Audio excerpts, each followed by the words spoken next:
பிஸ்மில்லாஹிர்ரஹ்மானிர்ரஹீம். முஹம்மது ஸல்லல்லாஹு அலைஹி வஸல்லம். கண்ணியத்துக்குரிய உலமாக்களே, இந்த அழகான ஏற்பாட்டை செய்திருக்கின்ற எமது கட்சியின் அரசியல் அபிவிருத்தி உறுப்பினரும் கொழும்பு மாவட்ட அமைப்பாளரும் முன்னாள் மாகாண சபை உறுப்பினருமான அன்புக்குரிய சகோதரர் ஃபாயிஸ் அவர்களே, கட்சியின் தவிசாளர் முன்னாள் அமைச்சர் அல்ஹாஜ் அமீர் அலி அவர்களே, கட்சியின் பாராளுமன்ற உறுப்பினர் சகோதரர் முஷர்ரஃப் அவர்களே, உங்களுடைய கொழும்பு மாநகர சபை உறுப்பினர் வம்சி ஹாஜி அவர்களே, களுத்துறை நகரசபை உறுப்பினர் ஹிஷாம் அவர்களே, பேருவலை பிரதேச சபை உறுப்பினர் ஹஷீப் மரிக்கார் அவர்களே, முன்னாள் மாநகர சபை உறுப்பினர் பின்காஷ் அவர்களே, முன்னாள் பிரதேச சபை உறுப்பினர் மௌலவி சனீர் அவர்களே, சகோதரர் ரம்ஷான் மௌலவி அக்கீல் உட்பட எனக்கு முன்னால் இருக்கின்ற பெரியோர்களே, இளைஞர்களே, சகோதரிகளே, உங்கள் எல்லோருக்கும் எனது அன்பின் சலாம். அஸ்ஸலாமு அலைக்கும் வரஹ்மத்துல்லாஹி வபரகாத்துஹு. உங்கள் எல்லோருக்கும் இறைவனுடைய சாந்தியும் சமாதானமும் உங்கள் எல்லோருக்கும் உண்டாகட்டும் என்று வேண்டியவனாக நிறைய நேரம் நான் பேச விரும்பவில்லை. காரணம், சிலர் நோன்பு நோற்றிருக்கிறீர்கள். மகரிபுக்கு அதான் சொன்னதனால் தொழ வேண்டிய நேரம் இருக்கிறது.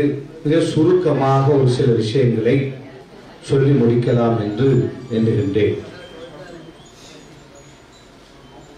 சிறைக்கு நான் சென்ற பொழுது, பஸ்ஸிலே என்னை ஏற்றிக்கொண்டு செல்லுகின்ற பொழுது, சகோதரர் ஃபாயிஸ் அவர்கள் வெளியே நின்று சத்தமிட்டு, அல்லாஹ் இருக்கிறான், பயப்படாதீர்கள் சார், நாங்களும் இருக்கிறோம், உங்களுக்காக பிரார்த்தனை செய்வதற்கு என்று சத்தமிட்டு சொன்னது உள்ளே இருந்த பொழுது என்னுடைய காதுக்கு கேட்டது. என்னை கொண்டு போய்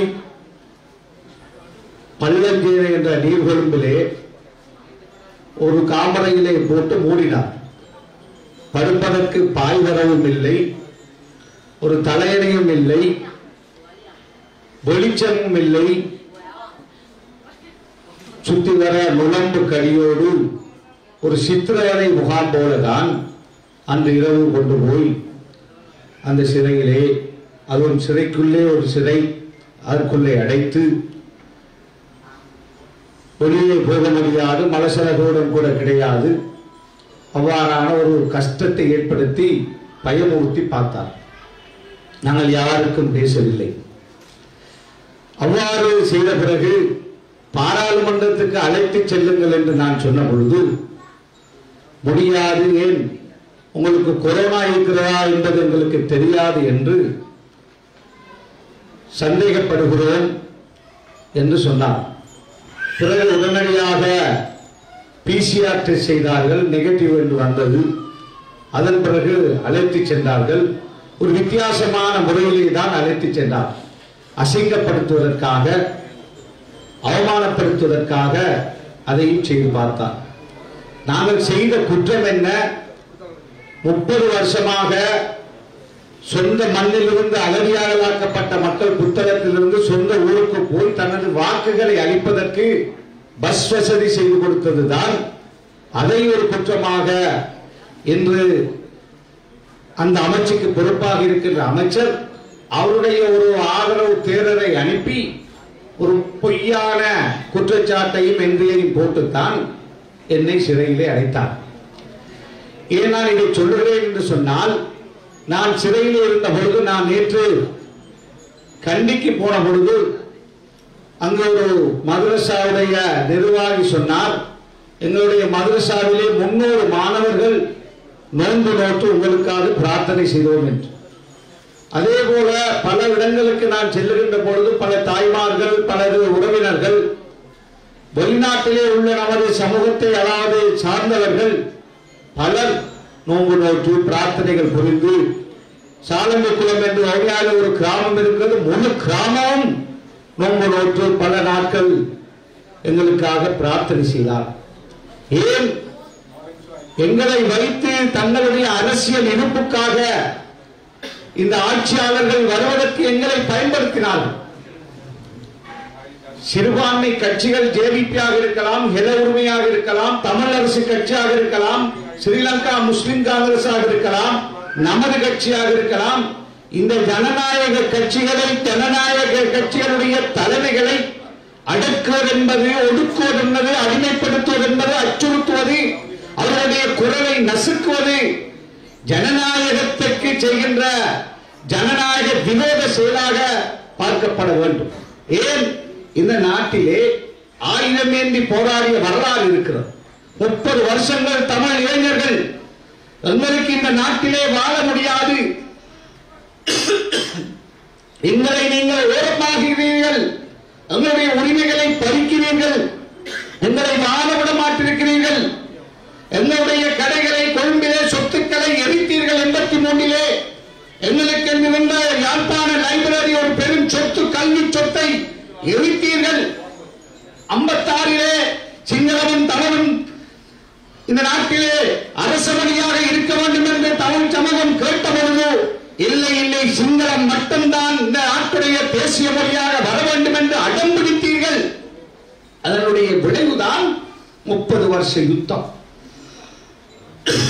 அழிவுகள், பல கஷ்டங்கள். இந்த நாட்டுடைய பொருளாதாரம் குட்டிச் சோறாகியது. ஜப்பானுக்கு அடுத்ததாக பொருளாதாரத்திலே நாம் சுதந்திரம் அடைந்த பொழுது நமது நாடு இருந்தது.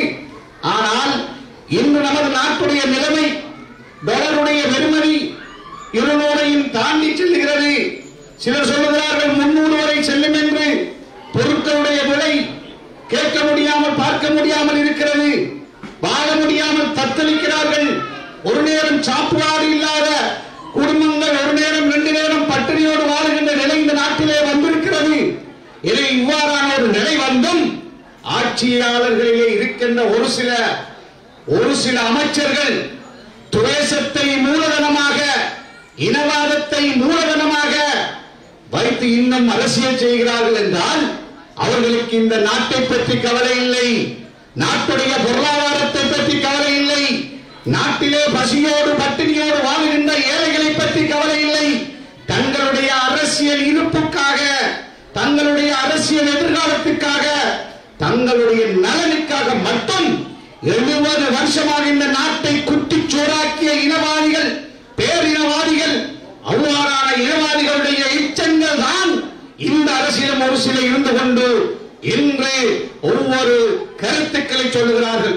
வஹாபிசம் என்று சொல்லுகிறார்கள், ஜமாத்தை இஸ்லாமை தடை செய்ய வேண்டும் என்று சொல்லுகிறார்கள், தப்லீக் ஜமாத்தை தடை செய்ய வேண்டும் என்று சொல்லுகிறார்கள், ரிஷி முஃப்தியை தூக்கிலே போட வேண்டும் என்று சொல்லுகிறார்கள், அதே போல உலமாக்களை அசிங்கப்படுத்த வேண்டும் என்று சொல்லுகிறார்கள், அல்லாஹ் இன்னொரு முறை பிறக்கக்கூடியவர் என்று அல்லாஹ்வை மட்டம் தட்டி பேசுகிறார்கள், அல் குர்ஆனை தாக்கி பேசுகிறார்கள், கண்மணியான நபி ஸல்லல்லாஹு அலைஹி வஸல்லம் அவர்களை விமர்சிக்கிறார்கள். இவ்வாறெல்லாம் விமர்சித்ததுடைய விளைவுதான் அசிங்கமான செயல். இந்த நாட்டிலே ஏப்ரல் 21 சஹரான் என்கின்ற ஒரு அசிங்கமான ஒருவன் தலைமையிலே இளைஞர்கள் இவ்வாறு இஸ்லாத்துக்கு விரோதமான ஒரு குண்டுவெடிப்பை செய்வதற்கு தூண்டப்படுவதற்கு இவ்வாறான அழுக்கமையிலே நடந்த அவசரனா என்ற அந்த பேச்சு, அதே போல மதரகமையிலே நடந்த அசிங்கமான பேச்சு. ஒரு மதகுரு உங்களுக்கு தெரியும், இந்த நாட்டிலே பெரும் பெரும் இனவாத சக்திகளாக உருவாகி நாங்கள் தான் அன்ஆபிஷியல் போலீஸ்காரர் என்று சொன்ன அந்த மதகுரு, அவருடைய செயல்பாடுதான் இந்த 8 பேர் இந்த பெரிய கொலையை செய்வதற்கு பங்குதாரராக அவருடைய அந்த பேச்சுக்கள் அமைந்ததே, பங்காக பாட்டாக அமைந்தது என்று இந்த பாஸ்கிரிதா கமிஷன் ரிப்போர்ட்டிலே 335வது பக்கத்திலே சொல்லியிருக்கிறார். அவ்வாறு 1000 வருஷம் இந்த நாட்டிலே நிம்மதியாக, சந்தோஷமாக, இனங்களுக்கிடையிலே ஒற்றுமையாக வாழ்ந்த ஒரு சமூகத்திலே ஒரு 8 பேர் இந்த அசிங்கமான, மோசமான, கொலைகார, இஸ்லாத்துக்கு விரோதமான செயலை செய்வதற்கு இந்த நாட்டில் இருக்கின்ற பேரினவாத சக்திகளுடைய ஏஜென்ட்கள் தான் எங்களுடைய சமூகத்துக்குள்ளே உள்ள அந்த காவாலிகளை இவ்வாறு உருவாக்குவதற்கு சதி செய்து தூண்டி இனவாதத்தை மதவாதத்தை கக்கி பிழையான பாதைகளை கொண்டு சென்றார்கள் என்று இந்த அறிக்கை சொல்லுகிறது. எனவே நிறைய நாட்களை பேச வேண்டும். இன்ஷா அல்லாஹ் பாராளுமன்றத்திலே 7ஆம் தேதி அதை பேசுவதற்கு நேரம் கேட்டிருக்கிறேன். அங்கு தெளிவாக இந்த சமுதாயம் என்ன எதிர்பார்க்கிறது, இந்த சமுதாயத்தை அடக்கி ஒடுக்கி அடிமைப்படுத்தி அதை தடை செய்து இதை தடை செய்து நிக்காவை கலத்தி அதை கலத்தி ஹிஜாபை கலத்தி தொப்பியை கலத்தி ஜுப்பாவை கலத்தி பயமுறுத்தி அச்சுறுத்தி இந்த நாட்டிலே இவ்வாறான பயங்கரவாதங்கள் வராமல் தடுக்கலாம் என்று இந்த அரசாங்கத்தில் இருக்கின்ற ஒரு சிலர் சிந்திப்பார்களாக இருந்தால் அது மிகவும் ஒரு பிழையான முடிவாக இருக்கும் என்பதை நியாயபூர்வமாக பாராளுமன்றத்தில் இன்ஷா அல்லாஹ் 7ஆம் தேதி நாங்கள் சொல்ல காத்திருக்கிறோம். எனவே அவை நிறைய நான் பேச விரும்பவில்லை. இது இளைஞர் மாநாடு என்ற போர்வையிலே நடப்பதனால் எமது இளைஞர்களுக்கு நான் ஒன்றை சொல்ல விரும்புகின்றேன். எமது இளைஞர் சமூகம் மிக நிதானமாக சிந்திக்க வேண்டும். இந்த நாட்டிலே நாம் 1000க்கு மேற்பட்ட வருடங்கள் வாழ்ந்து கொண்டிருக்கிறோம். இந்த நாட்டிலே வாழுகின்ற நாம் எமது கடமை என்ன என்பதை நாங்கள் புரிந்து செயல்பட வேண்டும். உண்மையான எங்களுடைய மார்க்கப்பட்டுள்ளவர்களாக நாம் வாழ்ந்தால், நபி ஸல்லல்லாஹு அலைஹி வஸல்லம் அவர்கள் சொன்ன பாதையிலே நாம் வாழ்ந்தால், அவர்கள் வாழ்ந்து காட்டிய முறையிலே வாழ்ந்தால் எனக்கு இவ்வாறான கஷ்டங்கள் வராது என்பதை மனதிலே நாங்கள் இருத்த வேண்டும். எங்களை நாம் திரும்பி பார்க்க வேண்டும். கல்வியிலே நாம் கவனம் செலுத்த வேண்டும். சகோதரர் ஃபாயிஸ் அவர்கள் இந்த கொழும்பு மாவட்டத்துடைய கல்விக்காக அவர் ஆற்றிய பணி, அல்லாஹ் அவருக்கு அதற்குரிய கூலியை நிச்சயமாக கொடுப்பான். அந்த அளவுக்கு ஒரு பெரும் தியாகம் இந்த கொழும்புடைய கல்விக்காக செய்திருக்கிறார். நான் நினைக்கிறேன் கொழும்புடைய இந்த 70 வருஷ அரசியல் வரலாற்றிலே பெரும் பெரும் அரசியல்வாதிகள் இருந்திருக்கிறார்கள், கேபினட் மினிஸ்டராக இருந்திருக்கிறார்கள், பெரும் பெரும் பதவிகளை வைத்தார்கள். எல்லோருடைய சேவையோடு ஒப்பிடுகின்ற பொழுது எங்களுடைய சகோதரர் ஃபாயிஸ் அவர்களுடைய கொழும்புக்கான கல்வி சேவை அது எல்லோருடைய சேவையை விட அதிகமானது என்பதை நான் சாட்சியம் கூற கடமைப்பட்டிருக்கிறேன். நன்றியுடன் உள்ள மக்களாக கொழும்பு மக்கள் அவருடைய கல்வி பணிக்கு எதிர்காலத்திலே அவரோடு நின்று இன்னும் அவருடைய கருத்தை பலப்படுத்துகின்ற சமூகமாக பெற்றோர்கள், மாணவ சமூகம், கல்வி சமூகம், அதிபர்கள், ஆசிரியர்கள் நின்று அவருடைய கருத்தை பலப்படுத்தி இந்த மாகாண சபையில் மட்டுமல்ல வரப்போகின்ற பாராளுமன்றத்திலும் இன்ஷா அல்லாஹ் அவர் அமர்ந்து இந்த மக்களுடைய கல்வி பணியை இன்னும் பல மடங்கு முன்னெடுத்து செல்வதற்கு கொழும்பு மாவட்ட நமது கட்சியுடைய உறுப்பினர்கள் மட்டுமல்லாமல் எங்களுடைய சமூகத்தை சார்ந்தவர்கள் மட்டுமல்லாமல் தமிழ் சகோதரர்களுடைய கல்விக்காகவும் அவர் பெரும் பணியாற்றி இருக்கிறார். அதே போல சிங்கள மக்கள் சிறுபான்மையாக படிக்கின்ற சில பாடசாலைகளில் கூட பல கட்டிடங்களை பல கல்வி பணியை அவர் செய்திருக்கிறார் என்பதை இங்கு நான் ஞாபகப்படுத்தியாக வேண்டும். எனவே இந்த கொழும்பிலே வாழுகின்ற எமது இளைஞர் சமூகம், மாணவ சமூகம் ஓரளவு பரீட்சையாக இருக்கலாம், ஏலவல் பரீட்சையாக இருக்கலாம், அதற்கு பின்னரான கல்விகள் தொழில்நுட்ப கல்லூரியாக இருக்கலாம், பல்கலைக்கழகமாக இருக்கலாம், அல்லது வேறு வேறு துறைகளாக இருக்கலாம். அதை தேடி சென்று படிக்கின்ற சமூகமாக நாம் வர வேண்டும். என்று எனக்கு இருக்கின்ற சவால் எல்லாமே நமக்கு பிரச்சனை. குர்ஆனை பற்றி பிழையான கருத்து சொல்கிறார்கள். குர்ஆனை 2 முறை கம்மண்டில் வாசித்ததாக சொல்கிறார். குர்ஆனுக்கு விளக்கம் சொல்ல பார்க்கிறார் ஞானசாரத்தை. அதே போல பலர் இந்த குர்ஆனை பற்றி இந்த உலகத்திலே 2 பில்லியன் மக்கள் ஏற்றுக்கொண்ட இறை வேதமான அந்த குர்ஆனை அசிங்கப்படுத்துகின்ற அசிங்கமான வேலைகள் இன்று இந்த நாட்டிலே நடந்து கொண்டிருக்கிறது. நான் அச்சப்படுகிறேன். நமது இளைஞர்களை மீண்டும் தூண்டுவதற்கான சரியாக அது இருக்குமோ என்று நாங்கள் பயப்படுகிறோம். எனவே நாம் அவர்கள் என்னதான் அசிங்கப்படுத்தினாலும் எமக்கு நபி ஸல்லல்லாஹு அலைஹி வஸல்லம் அவர்கள் காட்டித் தந்த பாதையிலே நாம் செல்ல வேண்டும். இஸ்லாம் நற்குணத்தால் வளர்ந்த மார்க்கம், நற்பண்புகளால் வளர்ந்த மார்க்கம், நற்செயல்களால் வளர்ந்த மார்க்கம். இவர் எந்த ஒரு யுத்தத்திற்கும் நபி ஸல்லல்லாஹு அலைஹி வஸல்லம் அவர்களுடைய காலத்திலே வலிந்து போய் யாரையும் அடித்துக் கொள்ளவில்லை, வலிந்து போய் யுத்தம் செய்யவில்லை. அவர்களை தாக்க வந்த பொழுது, அவர்களை அழிக்க வந்த பொழுது, அவர்களை கொல்ல வந்த பொழுது ஸல்லல்லாஹு அலைஹி வஸல்லம் அவர்களும் சஹாபாக்களும் பங்கு பெற்று இருக்கிறார்கள் என்ற உண்மையை எமது சமூக இளைஞர்கள் அறிந்து கொள்ள வேண்டும். இந்த நாட்டிலே வாழ்கின்ற கத்தோலிக்க மக்கள் அப்பாவிகள், நல்லவர்கள், எமது சமூக முஸ்லிம்களோடு சேர்ந்து வாழ்ந்தவர்கள், வாழ்கின்றவர்கள். அன்று அந்த அநியாயம் நடந்த பொழுதும் எங்களுடைய இந்த நாட்டில் இருக்கின்ற கத்தோலிக்க மக்களுடைய மத தலைவர் மரியாதைக்குரிய கார்டினல் மால்கம் ரஞ்சித் என்ன சொன்னார்? இந்த செயலை இலங்கை முஸ்லிம்கள் செய்யவில்லை, இதற்கு பின்னால் முஸ்லிம்கள் இல்லை. ஏதோ ஒரு சக்தி இந்த இளைஞர்களை பிழையான பாதையிலே வழிநடாத்தி இருக்கிறது. எனவே அப்பாவி முஸ்லிம்களை தண்டித்து விடாதீர்கள். அவர்கள் ஏதோ சம்பந்தப்பட்டவர்கள் அல்ல. முஸ்லிம்களையும் சிங்களவர்களையும் முஸ்லிம்களையும் கத்தோலிக்கர்களையும் மோதச் செய்வதற்காக ஒரு சக்தி இதை முஸ்லிம் இளைஞர்களை பயன்படுத்தி செய்திருக்கிறது. எனவே நீங்கள் மிக நிதானமாக இருந்து கொள்ளுங்கள் என்று இந்த நாட்டுக்கு ஒரு நல்ல செய்தியை கார்டினல் மால்கம் ரஞ்சித் அவர்கள் சொன்னார். அவருக்கு நாங்கள் நன்றியாக அவருடைய அந்த வார்த்தையை நாங்கள் நன்றியோடு எமது சமூகம் வாழும் வரை பார்க்க கடமைப்பட்டிருக்கிறது. எனவே அன்பு சகோதரர்களே, இன்று அரசியல்வாதிகளுக்கு பாராளுமன்றத்திலே நான் இந்த பாஸ்கோ கமிஷன் ரிப்போர்ட் சம்பந்தமான விவாதம் 3 நாட்களாக நடந்தது. 3 நாளும் நான் போய் எல்லாருடைய பேச்சுக்களையும் கேட்டுக் கொண்டிருந்தேன்.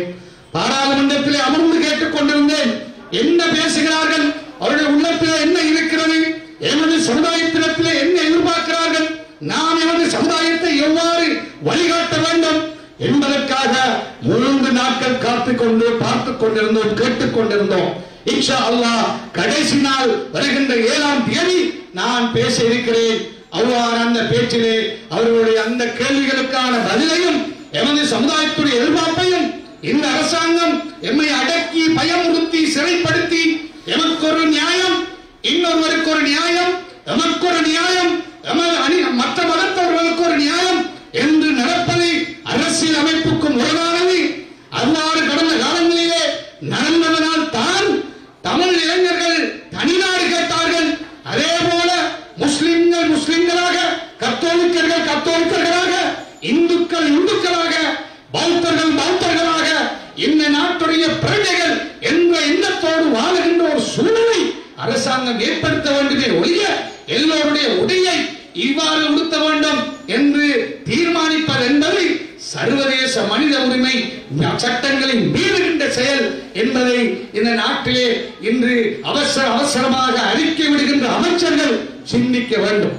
அரசியலுக்காக இந்த 258 அப்பாவி உயிர்களை இன்று இந்த தேர்தலுக்காக அல்லது இருப்புக்காக தன்னுடைய நலனுக்காக இன்று வரை பயன்படுத்துவதை என்னுடைய கார்டினல் மால்கம் ரஞ்சித் அவர்கள் அவர்கள் அறிந்து வைத்துக் கொள்ள வேண்டும். யார் நியாயத்துக்காக பேசுகிறார்கள், யார் இந்த அநியாயத்திலே சம்பந்தப்பட்டவர்களை தண்டிக்க வேண்டும் என்று பேசுகிறார்கள், உண்மையான இதனுடைய மூலதாரி யார், அவருக்கு பின்னால் யார் இருந்தார்கள், யார் பணம் கொடுத்தார்கள், யார் பயிற்சி கொடுத்தார்கள், யார் குண்டை தயார் செய்து கொடுத்தார்கள், இந்த செய்தி எவ்வாறு 4ஆம் தேதி இந்த நாட்டுக்கு முதலிலே தெரியப்படுத்தப்பட்டும் அரசாங்கம் ஏன் நடவடிக்கை எடுக்கவில்லை, போலீசார் ஏன் அதை பார்க்கவில்லை, சிஐடி ஏன் அதை தடுக்கவில்லை? இவ்வாறு 4ஆம் தேதி முன்னறிவிப்பு கொடுத்து 19ஆம் தேதி மீண்டும் சொல்லி 21ஆம் தேதி காலையிலே கொண்டு வைப்பது 8:30 என்றால் 6 மணிக்கு மீண்டும் தொலைபேசி அழைப்பு. இந்தந்த பேர்வழவர்கள் இவர்களுடைய தொலைபேசி இது என்று தெரியப்படுத்தியும் இதை ஏன் தடுக்கவில்லை என்று எங்களுக்கும் சந்தேகம் இருக்கிறது. எங்களுக்கும் உண்மையான சூத்திரதாரிகளை கண்டுபிடிக்க வேண்டும். யார் இந்த இஸ்லாமிய இளைஞர்களை இஸ்லாத்துக்கு விரோதமான செயலுக்கு தூண்டினார்கள் என்பதை இந்த நாட்டிலே வாழுகின்ற ஒட்டுமொத்த முஸ்லிம் சமூகம் என்று எதிர்பார்த்துக் கொண்டிருக்கிறது. எவ்வாறு 250 உயிர்கள் பலியானதோ, எவ்வாறு கத்தோலிக்க சமூகம் வேதனைப்பட்டதோ, அதே போல முஸ்லிம் சமூகம் இன்று வரை வேதனைப்படுகிறது. நான் சிறையிலே ஒருவரை கண்டேன். காத்தாங்குடியை சேர்ந்த ஒரு அரசத் என்கின்ற ஒரு சகோதரர், தந்தை இல்லாமல் வளர்ந்தவர், தாய் சின்ன கூலி வேலை செய்து வளர்த்த அந்த பிள்ளை, அவர் ஒருவர்தான் ஆண் பிள்ளை, எல்லோரும் பெண் பிள்ளைகள். அவர் கடைசியாக இன்னொரு ஏழை பிள்ளையை மகன் கொடுத்து கல்யாணம் முடித்தார். அவ்வாறு முடிச்சவரை கைது செய்கின்ற பொழுது யாரோ கைது செய்யப்பட்டவருடைய தொலைபேசியிலே இவருடைய நம்பர் இருந்தது என்பதற்காக இவரை கைது செய்தார்களாம். அவருக்கு போடப்பட்டிருக்கின்ற குற்றச்சாட்டு அந்த தொலைபேசி இவருடைய நம்பர் அவருடைய நம்பரில் இருக்கிறது. இன்னொன்று சீவனம் வாங்காமல் கல்யாணம் முடித்தார். இரண்டாவது குற்றச்சாட்டு. 1.5 வருஷமாக சிறையிலே வாடுகிறார். சட்டப்பெருமைக்கு பணம் கொடுக்க பணம் இல்லை, கேட்க பார்க்க யாரும் இல்லை. இதை நாங்கள் பேசினால் குற்றவாளி, இதை நாங்கள் சொன்னால் குற்றவாளி, இவ்வாறு பார்க்கிறார்கள். எனவே அதே போலதான் எங்களுடைய மன்னாரிலே ஒரு இளைஞர் நலிமியாவிலே படித்தார். அவர் ஒரு கவிதை படிக்கின்ற பொழுதே ஒரு கவிதை புத்தகத்தை எழுதினார். அதிலே அவர் எழுதிய கவிதையில் அந்த கவிதையுடைய அர்த்தம் தெரியாமல் அவரை கைது செய்து 8-9 மாசமாக கையையும் காயையும் கட்டி சிறையிலே அடைத்து 4ஆம் மாடியிலே 2ஆம் மாடியிலே போட்டிருக்கிறார் என்று அவருடைய தந்தை குடும்பத்தில் அழுகிறார். பேசுவதற்கு நோயறில்லை. ஏன்? அவர் ஒரு அகதி. பிள்ளைகள் இன்னும் படிக்கின்ற பிள்ளைகள் சட்டத்தண்டிக்கு பணம் கொடுக்க காசு இல்லை. சும்மா அநியாயமாக பலர் தண்டிக்கப்பட்டுக் கொண்டிருக்கிறார். எந்த குற்றமும் இல்லாமல் சும்மா இன்று சிறையிலே வாடிக்கொண்டிருக்கிறார்கள். நாங்கள் படைத்த இறைவனை நம்புகின்றவர்கள் என்னதான் இவர்கள் அநியாயம் செய்தாலும் அந்த இறைவன் அவன் ஞானியைதான் எந்த நாட்டிலோ எவகத்திலோ எங்கும் நடக்கும் என்ற நம்பிக்கை கொண்டவர்கள். அவனிடத்திலே நாம் கையேந்த வேண்டும், அப்பாவிகளுக்காக கையேந்த வேண்டும். அதே போல உண்மையான குற்றவாளிகள் தண்டிக்கப்பட வேண்டும் என்பதிலும் நாங்கள் மிக உறுதியாக இருக்கிறோம்.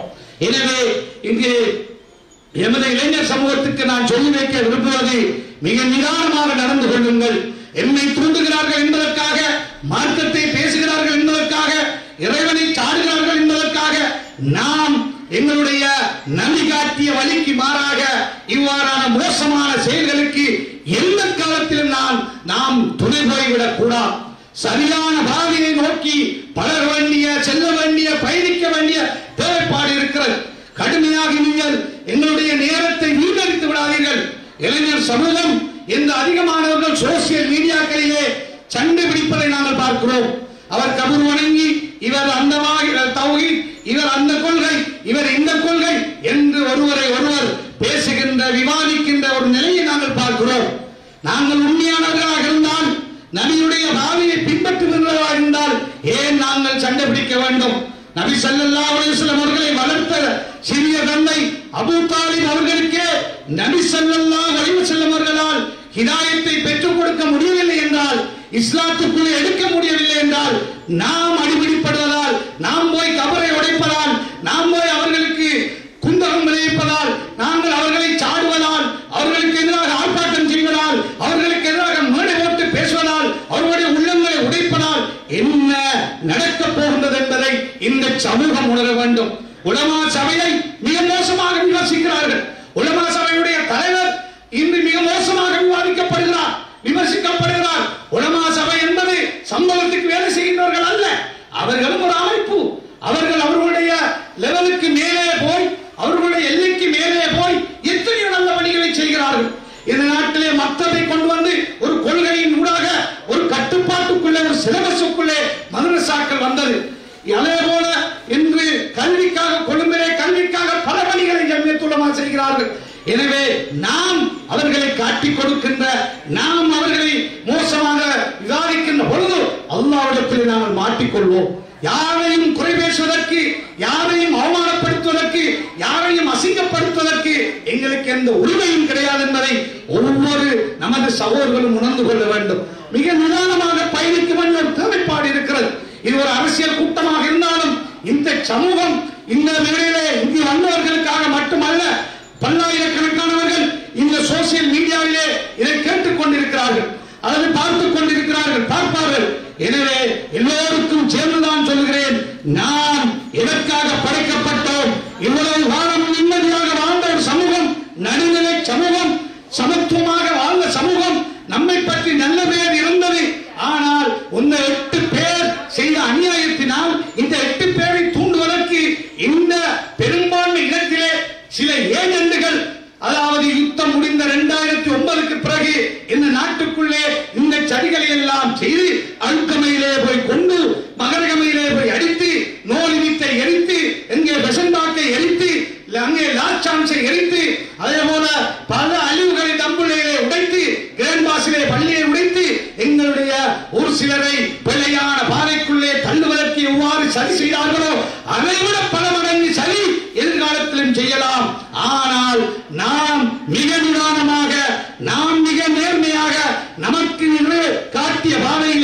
நபி ஸல்லல்லாஹு அலைஹி வஸல்லம் அவர்கள் காட்டி தந்த அந்த நற்பண்புகளோடு எங்களுடைய வாழ்க்கையை இளைஞர் சமூகம் செயல்படுத்த வேண்டும்.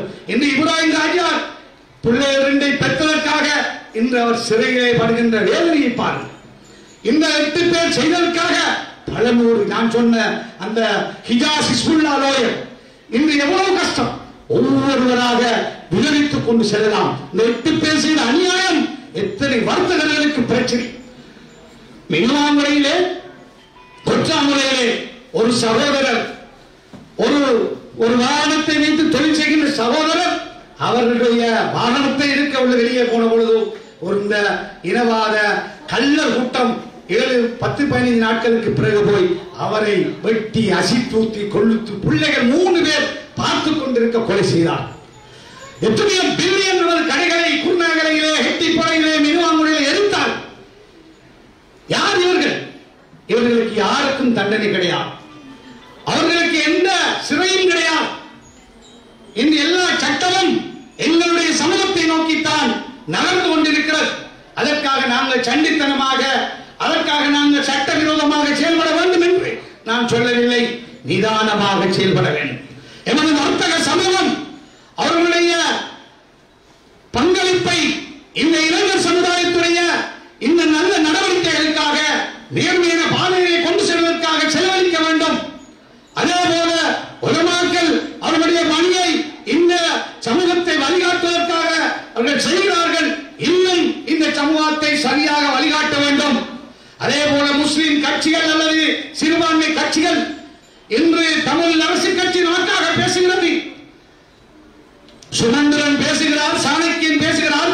அதே போல தமிழ் காங்கிரஸ் உடைய குமார் பொன்னம்பலம் பேசுகிறார். நேற்று நான் பார்த்தேன் அடைக்கலநாதன் பேசுகிறார். மிக இந்த சமுதாயத்திற்கு நடந்திருக்கின்ற அநியாயத்திற்காக பேசுகிறார்கள். புத்தகத்திலே அன்று பள்ளிவாசலுக்குள்ளே கொண்டபொழுது அன்று அமர்வலிங்கன் எங்களுக்காக பேசினார். இவ்வாறு அன்றில் இருந்து எமக்காக பேசுகின்றவர்கள் இருக்கிறார்கள். அந்த சமுதாயத்தோடு சேர்ந்து வாழ வேண்டும். அதே போல தென்பகுதியிலே சிங்கள சமூகத்தோடு சேர்ந்து வாழ வேண்டும். இந்த இனவாத கருத்துக்களை, மதவாத கருத்துக்களை, இஸ்லாத்துக்கு எதிரான சிந்தனையை தூண்டுகின்றவர்கள் பெரும் தொகையினர் அல்ல. சிங்களவர்களிலே 99% பௌத்த மக்களிலே நல்லவர்கள், நல்ல பண்புள்ளவர்கள். இந்த 1% அல்லது அதைவிட குறைந்தவர்கள் தான் இந்த அத்தனை அநியாயத்தையும் செய்கிறார்கள். எனவே நாம் அந்த 99% மக்களுடைய உள்ளங்களை வெல்ல வேண்டும்.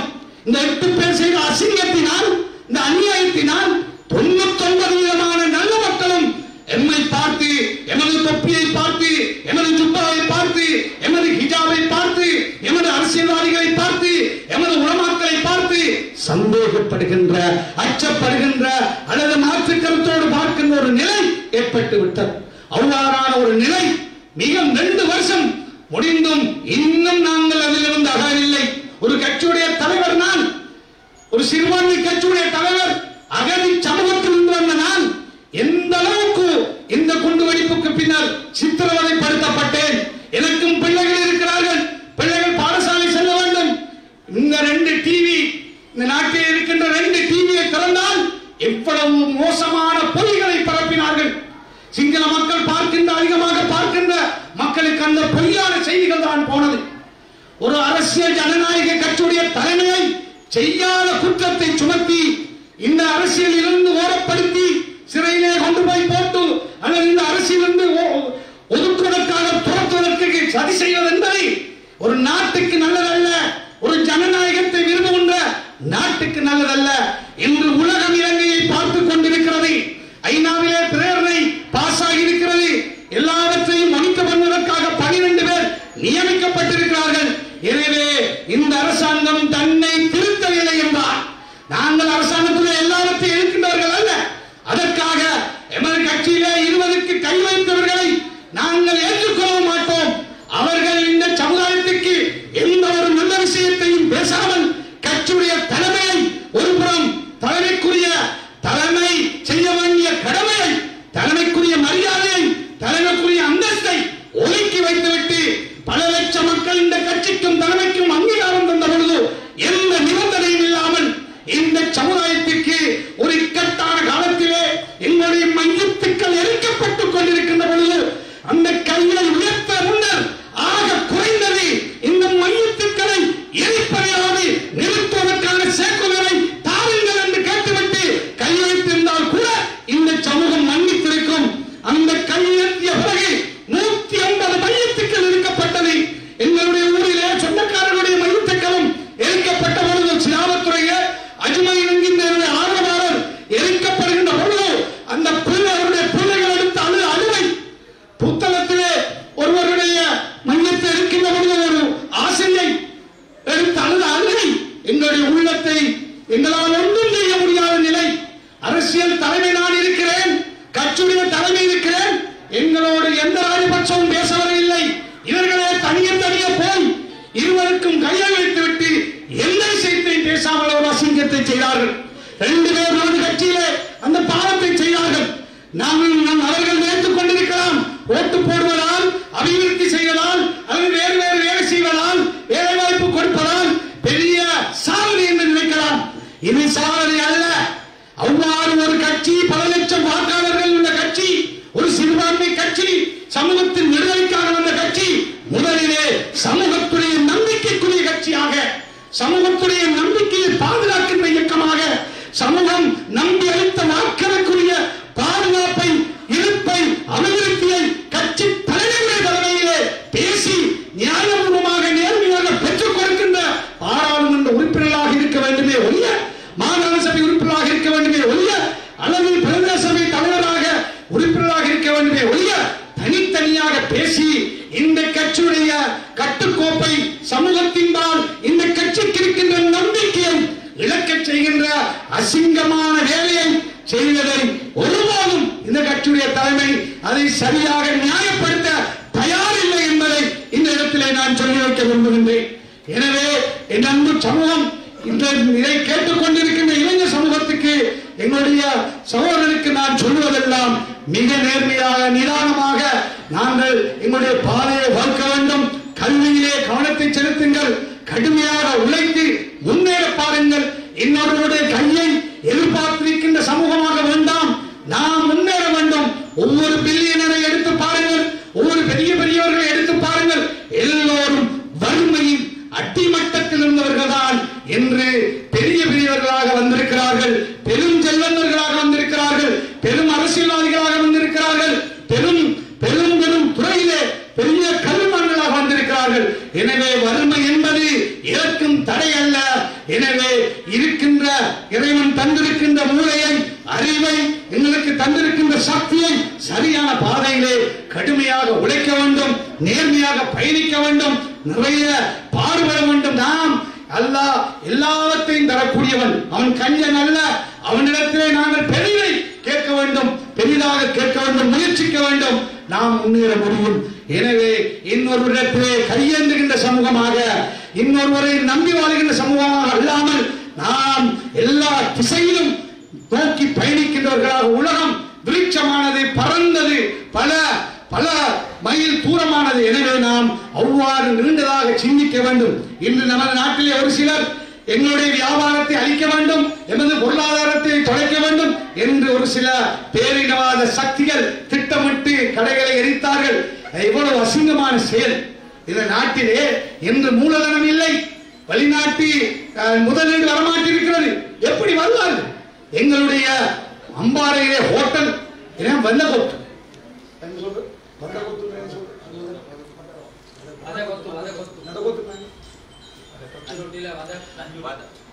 கொத்துரோட்டிக்குள்ளே நஞ்சு இருக்கிறது என்று கட்டத்தடை குடிசையை கொத்துரோட்டிகளே போட்டு கொடுக்கிறார்கள் என்று அங்கே போய் கடையெல்லாம் உடைத்தார்கள். அம்பாறை சாமி பக்தரை கொண்டு போய் சிறையிலே அடைத்தார்கள். ஏன்?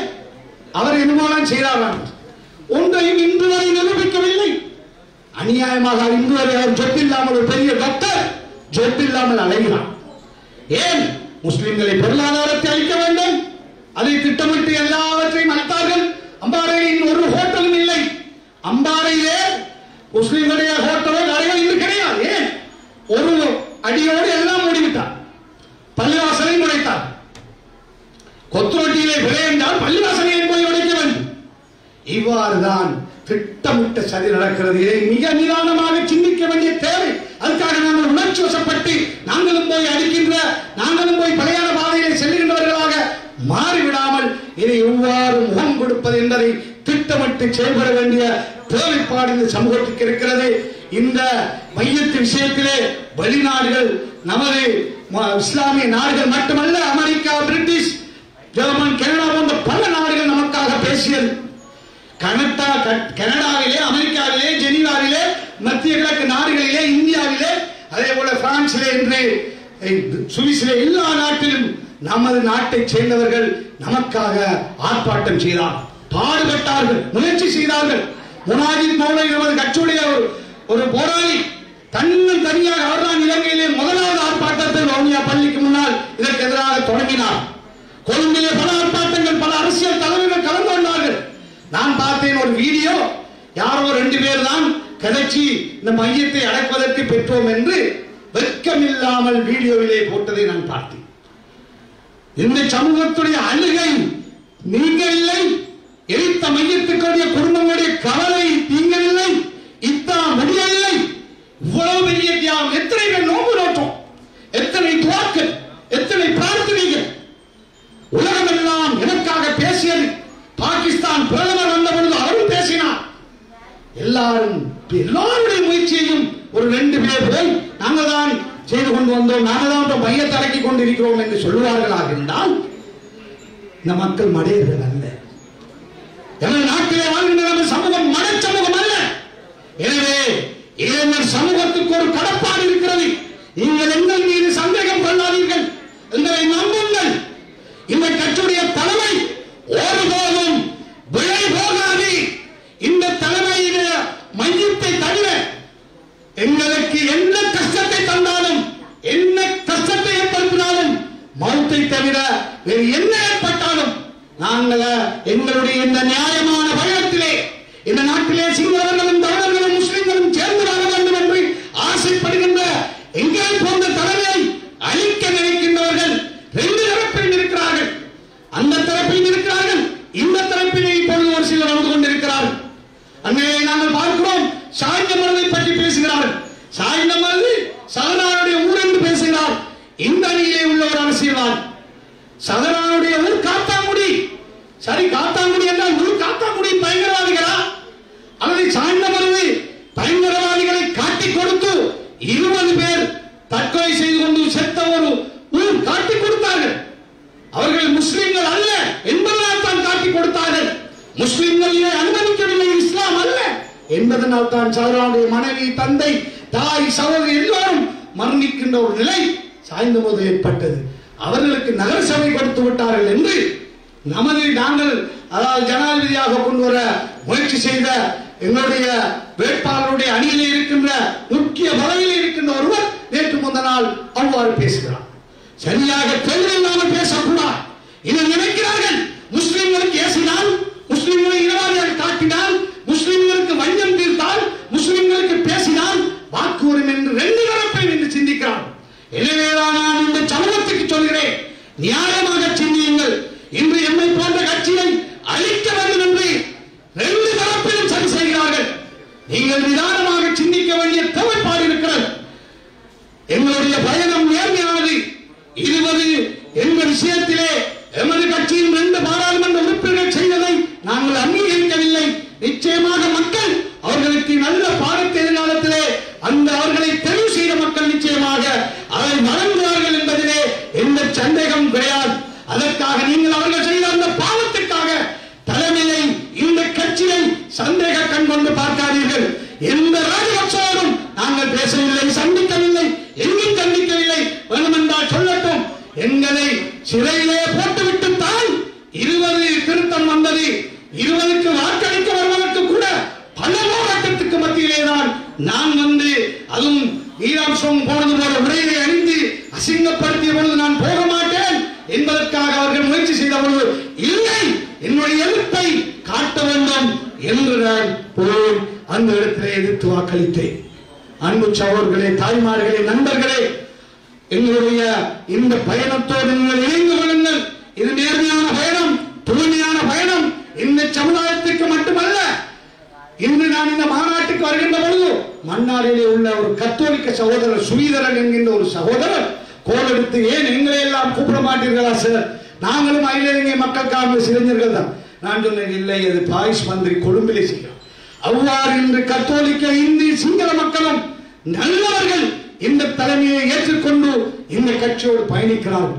எனவே இந்த சமுதாயத்தையும் இந்த கட்சியையும் தூரப்படுத்துவதற்காக இன்று 20க்கு 2 எம்பிமார் வாக்களித்து விட்டார்கள் என்பதை பயன்படுத்தி இந்த கட்சியை அளிக்க நமது சமூகத்திற்கு ஒரு சாரார், அதே போல இந்த கட்சியை முற்றாக இந்த தலைமையை ஒழிப்பதற்கு பெரும்பான்மை இடத்தில் இருக்கின்ற அந்த இனவாத சக்திகள் ஒருபுறம் செயல்பட்டுக் கொண்டிருக்கின்ற பொழுது இந்த நமது சமூகம் சார்ந்த இளைஞர் சமூகம் நியாயத்தின்பால், உண்மையின்பால், நேர்மையின்பால் இந்த கட்சியோடு இந்த தலைமையோடு நீங்கள் இணைந்து செயல்படுங்கள்.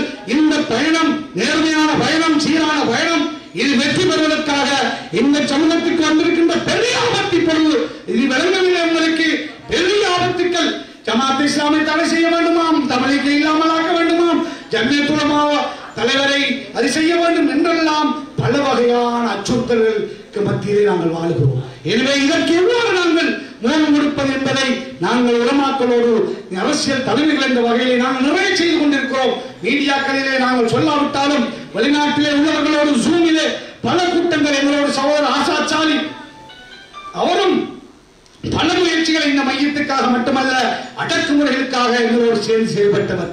இன்று அநியாயமாக அவரும் சிறையில் இருக்கிறார். இந்த அரசாங்கம் அவசரமாக அவர் என்ன தவறு செய்தார் என்பதை நாட்டுக்கு சொல்ல வேண்டும். ஒரு அரசியல் கட்சியுடைய தலைமை, ஒரு சிறுபான்மை கட்சியுடைய தலைவர், ஒரு முன்னாள் மாகாண சபை மக்கள் பிரதிநிதி, ஒரு முன்னாள் ஆளுநர் என்று இந்த சமூகம் எதிர்பார்த்துக் கொண்டிருக்கிறது. அவர் எந்த தவறு செய்தார், தவறு செய்தால் தண்டிக்க வேண்டும், அதிலே எந்த பிரச்சனையும் இல்லை. ஆனால் சமூகத்திற்காக பேசினார் என்பதற்காக, அவருடைய குரலை நசுக்குவதற்காக அவரை சிறையிலே அடைப்பது என்பது யாராலும் ஏற்றுக்கொள்ளப்பட முடியாது.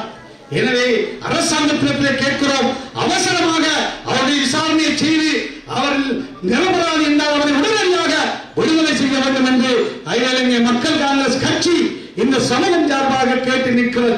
எனவே அன்பு சகோதரர்களே, இளைஞர்களே, நேரம்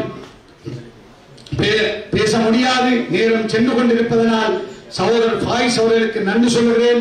அது மாத்திரமல்லாமல் இந்த சிறையில் இருந்து வந்த பிறகு எனக்கு இவ்வாறான ஒரு மேடை இன்றுதான் கிடைத்தது, கட்சி சம்பந்தப்பட்ட மேடை. எனவே நான் சிறையில் இருந்த பொழுது எனக்காக பிரார்த்தித்த, பாடுபட்ட, நொம்பு நோற்ற, முயற்சி செய்த, கொழும்பிலே நீதிமன்றத்திற்கு முன்னால் வந்து நின்ற பலர் இருக்கிறார்கள். எங்களுக்காக பல முயற்சிகளை செய்தவர் இருக்கிறார்கள். எல்லோருக்கும் அல்லாஹ் அதற்குரிய கூலியை தருவான். எல்லோருக்கும் என்னுடைய மனமார்ந்த நன்றியை இந்த கொழும்பிலே நடைபெறுகின்ற இளைஞர் மாநாட்டின் ஊடாக தெரியப்படுத்திக் கொள்கிறேன். அது மாத்திரமல்ல, இந்த பயணம் எனது சமூகத்துக்கு இங்கு வந்திருக்கின்ற இந்த ஆபத்துக்கள் இருந்து எம்மை பாதுகாக்க பல நடவடிக்கைகளை நாங்கள் செய்து கொண்டிருக்கிறோம். எல்லாம் வெற்றி பெறுவதற்காக நாங்கள் எடுக்கின்ற இந்த நல்ல முயற்சிகளுக்காக நீங்கள் இறைவனை பிரார்த்தித்து இந்த அணியோடு நில்லுங்கள். கொழும்பிலே சகோதரர் ஃபாயிஸ் கடந்த காலங்களிலே வாழ்வாதாரங்கள், அதே போல பொருளாதார நடவடிக்கைகள், அதே போல கல்வி, அதே போல பல அபிவிருத்திகளை இந்த மக்களுக்கு கொண்டு வந்தவர். அவர் இன்று அரசியல் அதிகாரம் இல்லாமல் இருக்கிறார், கவலையோடு இருக்கிறார். மக்களுக்கு பணியாற்ற முடியவில்லை. ஒவ்வொரு வருஷமும் பாடசாலை மாணவர்களுக்கு உதவி செய்தேனே, இந்த வருஷம் கொடுக்கவில்லையே என்று கவலையில் இருக்கிறார். எனவே அவர் வரப்போகின்ற எந்த தேர்தலாக இருந்தாலும் அவரை நீங்கள் பலப்படுத்த வேண்டும். அதே போல ரம்சி ஆஜார் இருக்கிறார். அதே போல இன்னொரு மாநகர சபை உறுப்பினர் ஏசிஎம் உறுப்பினர் இருக்கிறார். எல்லோருமாக ஒரு அணியாக நின்று கொழும்பிலே கல்விக்காக, கொழும்பிலே இளைஞர்களுடைய நலனுக்காக, இந்த சமூக ஒற்றுமைக்காக, சிங்கள மக்கள் மத்தியில் இன்று நம்மை பற்றி இருக்கின்ற அசிங்கமான மோசமான விஷயங்களை கிளியர் பண்ணுவதற்காக நாங்கள் எல்லோரும் ஒன்றுபட்டு செயல்பட வேண்டிய தேவைப்பாடு இருக்கின்றது. அதே போல உண்மையான குண்டுதாரிகள் இந்த 8 பேருக்கு பின்னால் இருந்த சக்தி யார், யார் பணம் வழங்கியது, யார் அவர்களை வழிநடாத்தியது, ஏன் இதை செய்தார்கள், இதை செய்வதனால் எங்களுடைய சமூகத்துக்கு என்ன லாபம், ஏன் இதை எங்களுடைய சமூகத்தை இவ்வளவு கஷ்டப்படுத்துவதற்காக யார் இதை செய்தார்கள், 250 மீனை பலியெடுப்பதற்கு யார் மூலதாரிகள் என்பதை இந்த அரசாங்கம் அவசரமாக கண்டுபிடித்து அவர்களுக்குரிய தண்டனையை வழங்கி நாட்டிற்கும் சர்வதேசத்திற்கும் உண்மையான சூத்திரதாரிகளை தெரியப்படுத்த வேண்டும் என்றும் வேண்டி இந்த சந்தர்ப்பத்துக்கு நன்றி கூறி விடைபெறுகிறேன். நன்றி.